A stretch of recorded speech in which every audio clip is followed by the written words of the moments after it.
Okay, have it all back together. Basically, it was just pretty dry. All the parts tested good, and cleaned everything. Cleaned the commutator after I polished it. I cleaned the commutator in between the contacts after I polished it. A lot of dirt came out, and put the armature back in the lathe, so I polished up the shafts on both ends because they looked a little rough, and that helped clean them up. At any rate, it's working very well now. This is just the motor without the gearbox connected, and you can see it's spinning fine.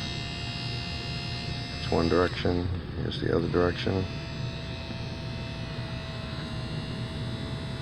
And it's running about 5 amps. Before it was 8 amps when it was dry and not running too well. So just under 5 amps. I don't know what the spec is, but sounds about right. Now this is going to have to be adjusted. The end here is going to have to be adjusted, the torque of the motor, as you can see. And that's that screw adjustment.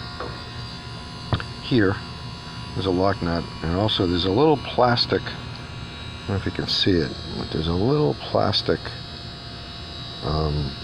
ball on the end of that stud. It's actually pretty special because that helps keep the friction down at the end of the shaft as it's spinning.